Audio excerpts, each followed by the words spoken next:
My name is Ron Pare. I have been inspired by scale modeling for 10 years now.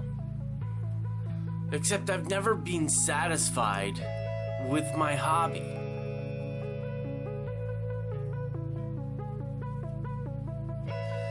And over the last 2 years, I've been exploring why exactly that is. You see, I am from North America. No, I'm not talking about my homeland of Canada, nor am I talking about the USA specifically. I'm talking about the region of North America, home of the commercialized branded consumerists, lands that are entrenched in a belligerent tribalism. What I mean is I thought I was inspired by model railroading, but model railroading seems to have lacked the inspiration that I required. You see, I'm not inspired by a single person, a group, a website. I'm not prone to sitting at the feet of a single deity. I am inspired by nature, by parts of the city, by the art. And model railroading isn't capable of containing my aspirations. And for that I am exploring a whole new world, where words like model railway mean something, where miniaturism means something, where a diorama is exhibited in a bona fide art gallery.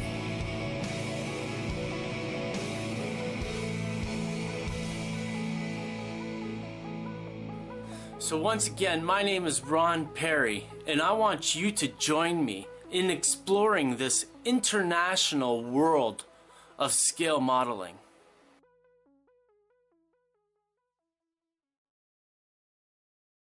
You are one of the most famous guys that I've done so far. I'm not all that famous. Well, no, like internet, like it's really weird. Like, well, you know what? I know what you're talking about. But the thing is the other guy was Michael Paul Smith, and he's a large scale modeler too, of Elgin Park fame. Okay, yeah, cool. He like it's crazy. He's had a movie done of him and stuff like that, and it was just like, whoa, you're famous. He's like, I'm not famous. Yeah, I'm just a skinny white boy in Australia that just happens to make miniatures. Skinny white boy in Canada. Hey,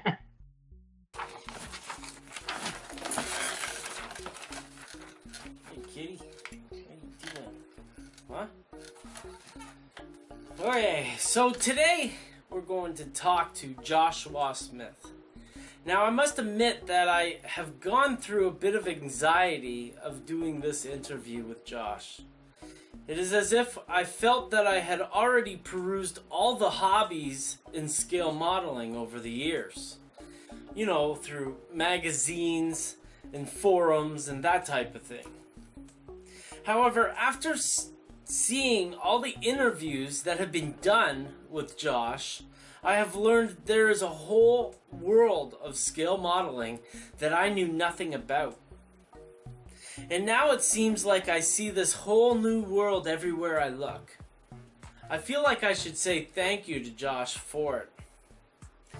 As without finding him on Facebook, I would still be stuck in the small and expensive world of model railroading.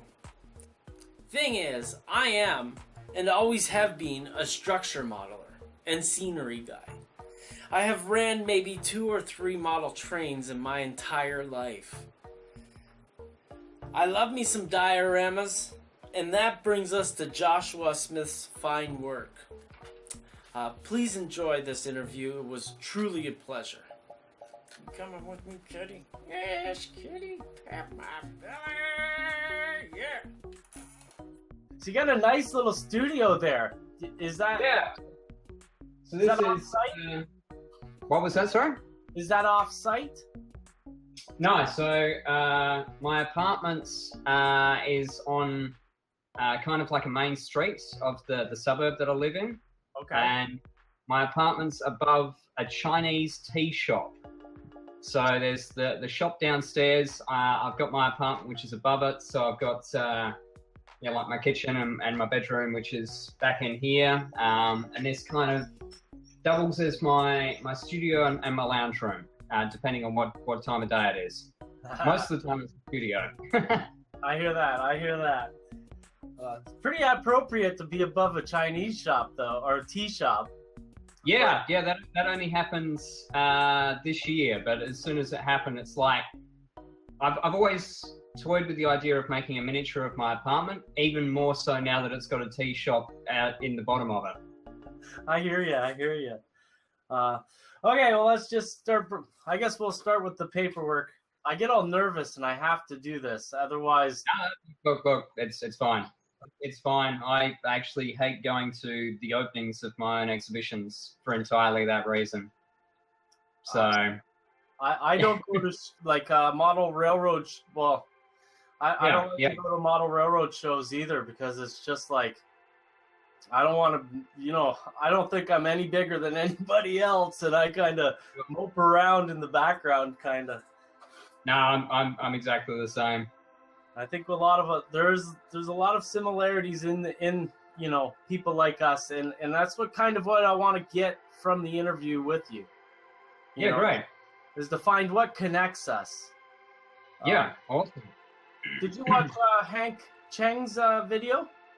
I actually just watched that just before. I didn't get a chance to watch all of it, but part of it. But I'm a massive Hank Cheng fan.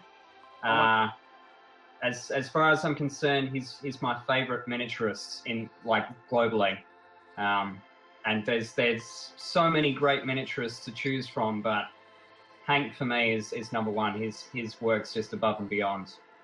Just amazing. I was blown away. Like I interviewed him, and then it was putting pictures into the editing after, and it was just like, I know, pointing stuff out to me. And to be able to work in multiple scales as well, consistently, and to just have that high quality of work throughout multiple scales is very impressive. Yeah, very, very impressive. You're right. So, hello, Josh. It is very nice to meet you. Thank you for taking the time to talk to me. Thank you very much for bringing me on the show. So, I must admit that I have gone through a bit of anxiety at doing this interview with you, as it is as if I had perused all the scale modeling magazines over the years. However, since seeing all the interviews that have been done with you, I've learned that there's a whole world of scale modeling that I knew nothing about. I felt like I was doing this model railroading thing. Well, model railroading captured me, Yep. and I thought it had to do with the trains, but it really is the buildings and the structures, because cool. I don't play with trains at all, but to see people going out there and doing true street scenes, that's magic to me. Question 1. Yeah. I believe you are from Australia. How is it that this hobby of miniatures has captured your passion so securely? So when I grew up, I was always fascinated by miniatures, like model kits, miniature railroads. But when I was a kid, I never had any model kits at all. I lived in the country, so I lived in rural South Australia. Every time we would come to the city, I would beg and plead my parents to take me to a model shop. I think in my childhood, they did it a maximum of maybe about 5 times. And every time I begged and pleaded them to buy a model kit, and they never did. I think growing up, I had 2 model kits which were given to me for my birthday from friends. And my brother actually hijacked them and then built them and then gave them back to me built. But I've always had that fascination. And it's I grew up, I was building things constantly with Lego. It was my favorite toy growing up. Yeah. And when I was a young child, my mother would save cereal boxes. And I would make buildings out of cereal boxes and stuff like that. And sort of wind the clock on like 25, 30 years later, and what do I do now? I make miniatures out of cardboard boxes. That's my favorite scratch building supply. We already talked about this a little bit earlier, but what other artists out there whose work you appreciate? There's a lot. When I first started doing the miniatures 2 years ago, I actually thought that I was the only person doing what I do. And it's only over the course of the last 2 years that I've actually sort of found like the international community with it and expanded my knowledge about it. But certainly a lot of my favorites, Ryan Thomas Monahan, which is based in Illinois. There's another Australian guy which goes by the name of Goon Hugs. He's based in Melbourne. Hank Cheng, Kevin Diolenti in Europe. Yeah. Alan Wolfson, Randy Haig, like two of the original masters. Marcel Ackel, like the list can go on and on and on, but that's like the bulk of like the miniaturists, which are scratch builders. But there's so many other artists which they're just masters at weathering. So yeah, throughout the Modelers Guilds and Weathered Models and Abandoned Miniatures online on Facebook, there's dozens of artists that I just absolutely love their work. But a standout as far as weathering is concerned for me would have to be Jens Trenkel, which takes die-cast cars and then fully weathers them up to make them look rusty and abandoned, and they're just beautiful. Yeah, European modeler. He's awesome. Yeah, and he's very young as well. Like his work is just exceptional for someone his age. So yeah, hats off to him. That's awesome. You said that. That's great. So what inspires you past the act of modeling? Is it a region of the world? Maybe it is a situational thing like capturing a conversation, or if I wanted to guess from your previous works, it would be grime. Yeah. So there's two main things which I'm wanting to communicate with my work. The first of which really drew me in was my love of the urban decay and grime and rust, and just like a state of disrepair. So to me, a lot of those things I see as things of beauty. I can see the beauty of the decay and the grime and the rust and everything like that. But to me, it really sort of tells the story of a building. Like you've got this building which may have been built like 100, 200 years ago, and the layers of grime and like faded signage and graffiti and bill posters and things like that, they're all layers which are going over the top of the building. And each one of those layers is a different moment in history and a different moment in time, which all tells the story. From like your discarded cigarettes on the grounds, to graffiti artists graffitiing the building, to where like the business has changed hands and maybe like shut down and been boarded up and maybe broken into and stuff like that. So it's really sort of capturing that story and that beauty of and love for the decay, which is kind of my main points. But the second point is I've got a real love of history, and it really saddens me, especially in Australia, in Adelaide, that a lot of these historic buildings are just getting knocked down by developers. And the buildings which they're putting in its place are just bland. They've got no character. They've got no soul. Very often. Yeah. Inspired. So yeah, it's really sort of capturing that history and recording it. Because like photographs are great, but to have a 3D model, like a physical actual 3D model, it's just shrinking down what's there into a miniature scale. And like when I sort of do that, I'm not doing it and making it look deliberately pretty. I'm recording it in its last moments, sort of gasping for air before its ultimate demise, because it really encapsulates that entire history of the building from when it was first erected to just before it's been demolished. So That's wonderful. And the way you're explaining it, I was thinking of tree rings. You know, Yeah, definitely. Yeah, the wet years and dry years kind of thing. Yeah. exactly. So I'm a modeler first, and that's why I like doing these interviews, because I think I ask questions that are that dig into the art a little bit. So I'm gonna ask something you might not want to answer. I don't know.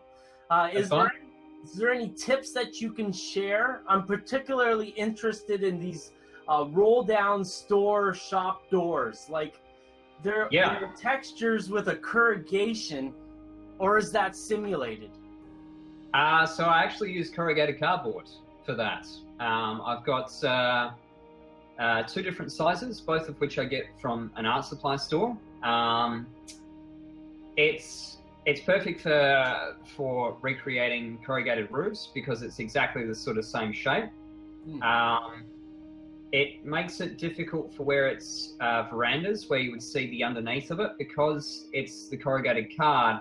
It's actually got a flat surface rather than the corrugation pattern underneath.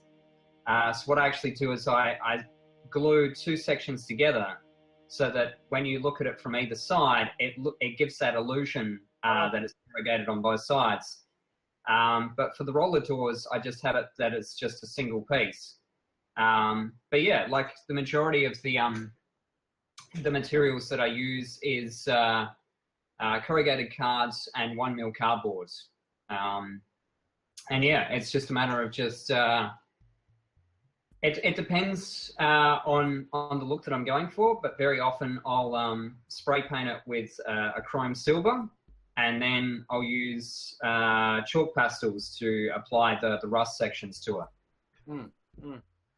I imagine you use a printer for some of this work. What kind of printer do you use? In small scale, in my shop, I use an inkjet printer sometimes, but it really doesn't do the job. So I imagine you use something different. Yeah, I actually have no printer in my studio or home at all.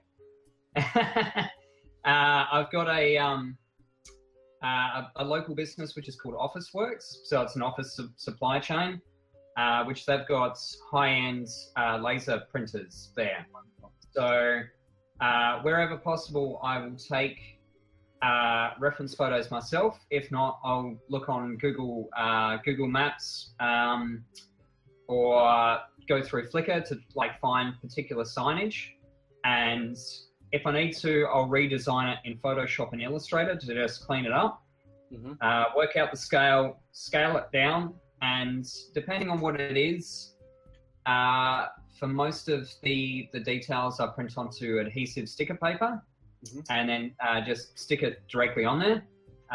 But for things like the bill posters and what have you, I'll just print that onto standard paper. I might sort of sand the back down a little bit to rough it up and just make it a little bit thinner. And then I'll apply it with a mixture of PVA glue and water. I originally was making wheat paste, which I would do for actual real life posters in the real world. But because that was made out of a water and flour mixture, if there was any granules in it, it was obviously way too large. So the PVA and water mixture is perfect. It's my staple PVA style glue. Were you mentored in any way? In other words, did you figure out everything yourself in the shop? I think you just said you did, but maybe you took these techniques from shows at shows or exhibitions, or maybe somebody you watched. I don't know. How did you find out all this stuff? I've actually been to very few model expos, to be honest. I went to a model railroads expo last year, which is actually coming up. It's this weekend actually, so I'm going to it this weekend. But everything that I do is all entirely scratch built, and I'm completely self-taught with it all. Awesome. So there's sometimes I'll sort of see what other modelers have done, and I might sort of occasionally ask a question on how they've done it. But usually, even if I find out information on how to do something, I'll find an ulterior way to do it myself, so that it's in my own style. So, for example, Ryan did some decaying like concrete, and he did it out of foam and sort of carved into the foam. And for my work, because the majority of my work is actually going overseas and international, it's got to be very sturdy. So foam was out of the like, that wasn't an option basically. Yeah. So the majority of buildings, destroyer of that. What was that, sorry? Kids are a destroyer of that. Yes. I don't have any small people or animals running about, so. But yeah, I use MDF for the structural sections of my buildings, and I actually was doing it with a Dremel. So using a Dremel to sort of Dremel out the MDF so that it looked like decaying sort of brickwork and structure and stuff like that. So I'm constantly learning. Like, it's weird. I have a lot of people, especially since my work went viral, that they're always like, "Oh my God, your work's so amazing! Like, you know everything," and it's like, I don't know anything. Like, I'm still constantly learning. I'm finding new ways to do things. My work's okay, but like, there's other people out there which do what I do so much better. Like, you should look at their stuff. So I kind of like sort of learning by doing. That's kind of how my artwork's always evolved. So yeah. I call it constant experimentation mixed with a bit of anxiety. Yes. A deadline is great for that. Oh my goodness, isn't it? I am becoming more aware every day of a hobby that is very much international. Where in the world do you believe this diorama art scene is most prevalent? Oh, that's really difficult to say, to be honest. Like, a lot of the people that I follow are sort of mainly concentrated either in Europe, North America, so Canada and the United States, or Asia, really. So like the Philippines, Taiwan, Japan, Hong Kong, China. So I haven't really... there's a few miniaturists and modelers which I follow from South America, mainly sort of Brazil, but not a lot from South America, and no one from Africa or the Middle East, really.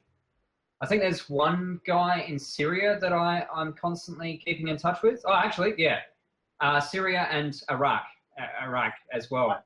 There's some really good modelers from there. Ali Alamedi, he's a great artist. Yes.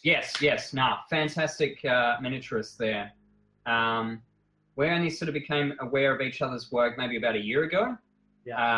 From where he started to where he is now, his work is phenomenal. Oh my goodness. I interviewed him last year. Yeah, he's amazing.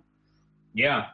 He's a great soul too. Like, just to, talk to a real person from that area, it really opens up your mind to humanity and, how similar we are and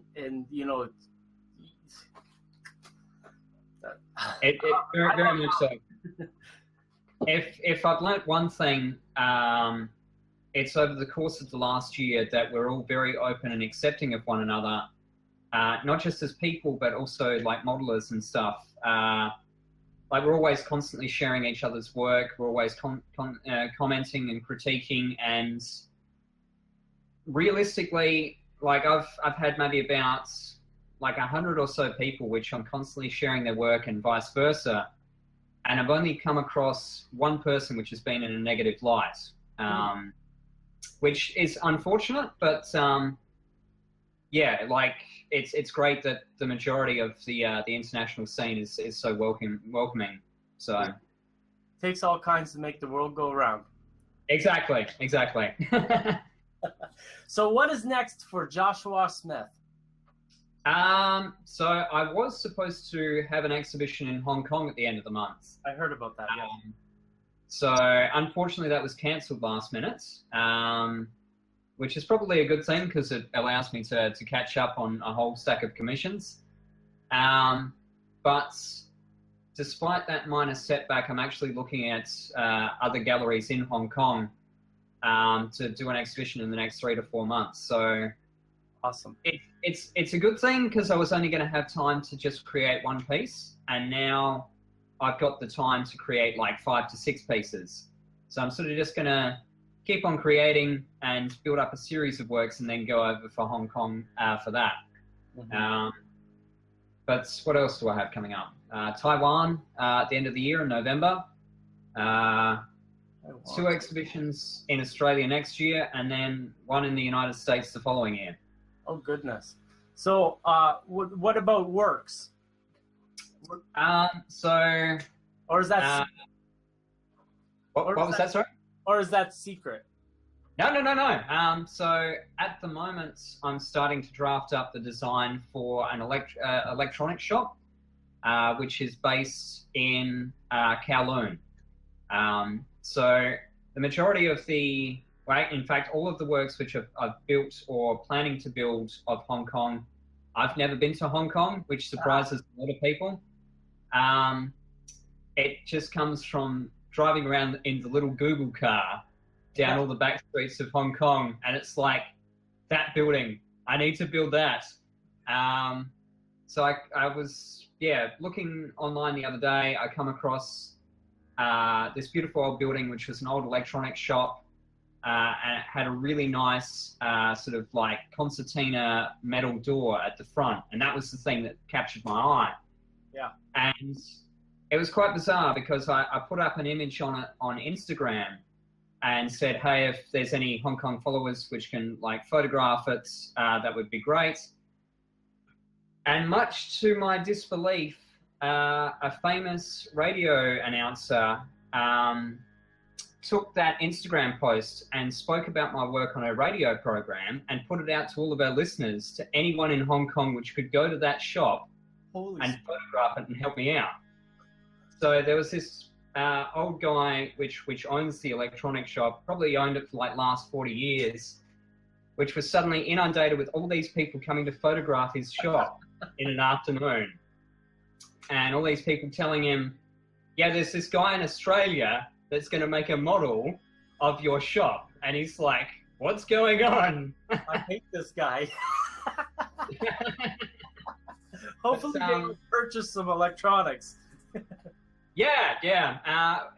A lot of the followers in Hong Kong are really loving that I'm making a lot of these old rundown buildings, because the gentrification of Hong Kong is evolving so fast.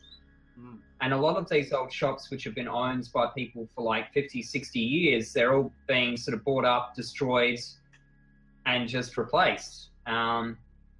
So it's sort of really capturing this moment in history before it's all gone. So, yeah. That's remarkable. I actually, last week I did 2 weeks ago, we did the Hank Chen, the startup for the interview, and I was driving in Taipei in the Google car. So what do you strive to achieve that is outside your reach at the moment? I think probably just ambitious builds, to be honest. There's certain buildings which, certainly in Adelaide, there's one which is probably like a 6-story building, and every time I walk past it, it's like, I could build that. It would just take me a year to build it. So pretty much the only sort of drawback at the moment is just the time in able to create things. I am wanting to put a lot more electronics in my works. So when it comes down to electronics, I've got the idea as to what I want to do with lighting and stuff like that, and I can buy all the equipment. But when it comes down to soldering and wiring and working out what to solder to what, I've then got to sort of go to a local hacker space, and it's like, okay, I want it to do these things. You tell me what I have to solder together in order to make that happen. Which they're very helpful, but ultimately I'm wanting to sort of learn a lot of that on my own, so that I can sort of do it all in-house. And it's like, okay, I want these lights and sounds to be triggered off. This is what I've got to do. Mm-hmm. But I would very much love to have an artwork piece which would be fully interactive. So people come in with like an iPad or like an app, and they can like trigger light one, or have it so that it sounds like people are having conversations in apartments, or you can trigger street lights, or like make the doors go up and down and stuff. So yeah, that's the dream, which at the moment it's time more than anything. Yeah, I hear you. So you said you're going to be in North America. My last question isn't really a question at all. If you're ever in East Coast North America, hit me up. I would love to shadow you for a day and be your assistant. No, that'd be great. I'm hoping, because at the moment, like I've shown London, Paris, Berlin, San Francisco, New York, all across Australia. But aside from the exhibitions in Australia, I've not actually traveled to Europe or the United States or Asia yet. So I'm really hoping that in the next year that I can actually travel to these exhibitions with the work, rather than I'm in the New York Art Fair. Yeah. It's a shame I'm not there. Yeah. It might be real relaxing not to be there, but to get that smell of those different places and get the real feel and vibe of those places probably would help you get into your work a little bit more. And possibly Definitely. we might even have scratch and sniff one day. One thing I have to do in my lifetime is the largest build which I've done, which is the Temple Street in Kowloon. I have to go and visit the actual building that it's based off of, because all of that was completely based off images from Google Maps. So that was before I had people on the ground in Hong Kong which could actually take reference photos for me. But yeah, I think I would get a bit of a kick out of seeing the building in the flesh, something which I'd worked 3 months on building, to actually see it in the flesh, and then I can find all the things which I did wrong. Yeah. You find out what it's like to actually haunt a place and have the cops get called on you.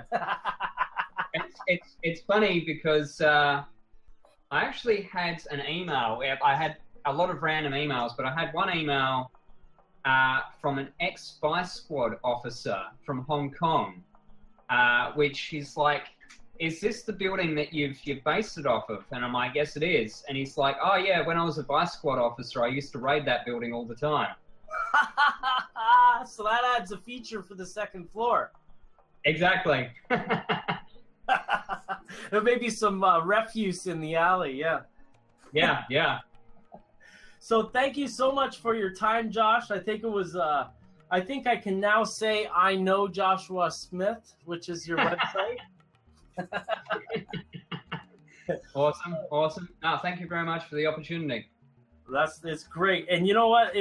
You surprised the hell out of me when you said the Modelers Guild.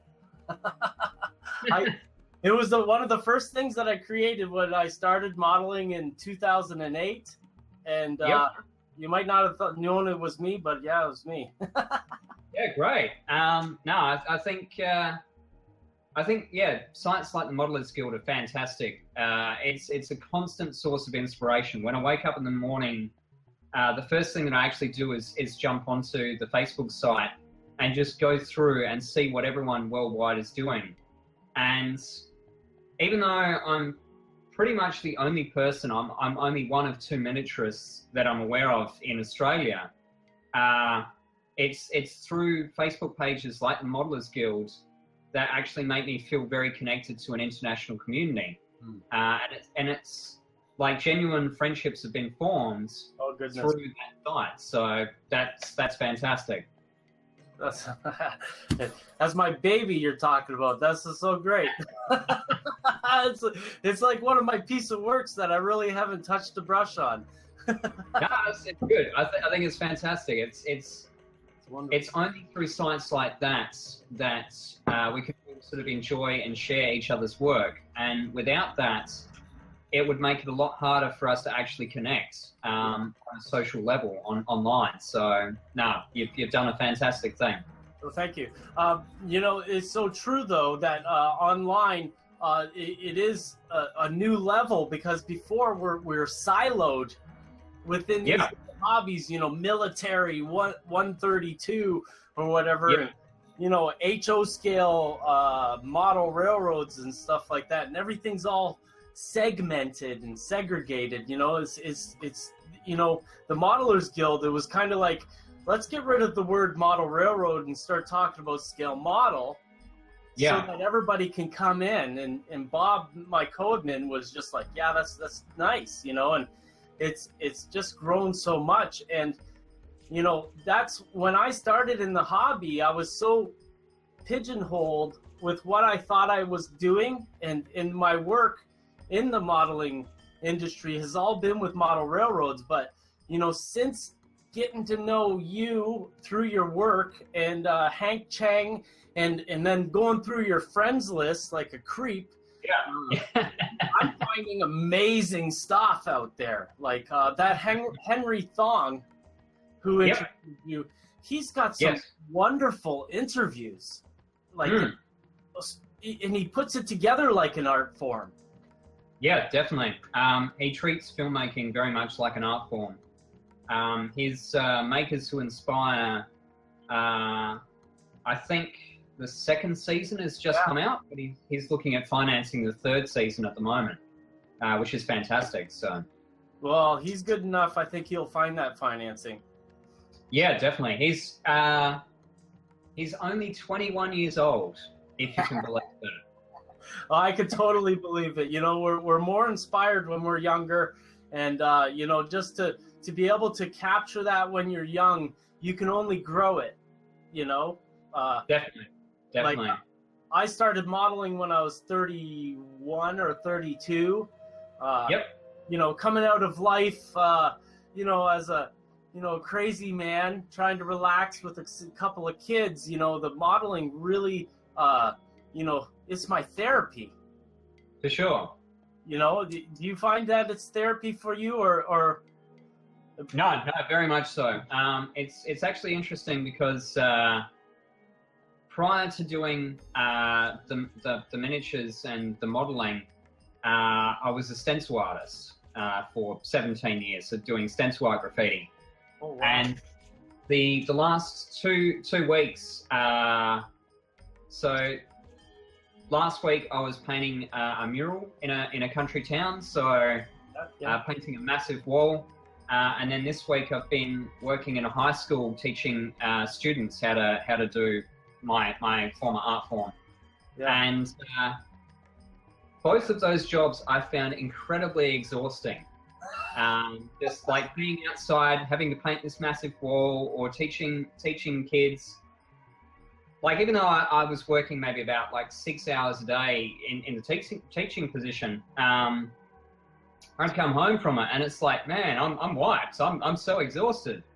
But when I'm working in the studio, generally I'm working anywhere from about 10 to 16 hours days, usually straight. Like I might sort of stop, and for the time that it takes me to consume food, and then I'm straight back into it. And especially if there's a deadline, 3 a.m., 4 a.m. starts are not uncommon for me. And like, I can do that, and it's either adrenaline, like I find that it's the adrenaline that keeps me going, but it's more or less like a meditative state throughout. And I can just be in the zone, and I'm just closed off from the world, and I'm just doing my thing. Any other job aside from that, it's just like, I can't deal. Yeah, you gotta have free reign to pace. Yes, exactly. Well, it's been wonderful. We started the whole call here talking about photos and stuff, and we didn't get to any, and that's that's the sign of a great interview. Awesome. Thanks so much. Yeah, this has been great. Thank you very much. So it's evening there for you now? Oh yeah. It's probably about 10 o'clock or 10:30. What time is it there? So it's 11:40 a.m. So we were on for 40 minutes, and so that means 10:20. Yeah. So I can But, drink. It's a little bit crazy for you to start drinking at this time. Yeah, I'll probably wait until the evening. So cheers. Have a good night or day. Thanks again. Take care. Bye. Bye-bye. So that, my friends, was a great interview. It was probably the most fulfilling one that I've had so far. Josh and I really got a connection, I feel. And you know what? It's really cool to know that there are people out there who kind of are cut from the same jib. And that's kind of fun for me to find out, you know. It's finally I can see people who I can relate to and I can connect with. And I really didn't have all that in the hobby going up so far. So if you really like this video, you want to see these videos go on, I don't really go out and find funding because nobody will really fund me. So if you are interested in funding these videos, try to check out patreon.com/Ron Pare. Or if you're interested in learning to, or not learning, but having a piece of software make some beautiful photographs of your models, check out Pelican Focus at modelersguild.com/HF. You get 20% off for life. All kinds of updates and stuff. Thanks for watching. Thanks Josh. And if all those people we talked about, we either credited their names or we put their websites in or where to find them and all that jazz. Maybe not their websites, I'm a liar. Talk to you later, friends.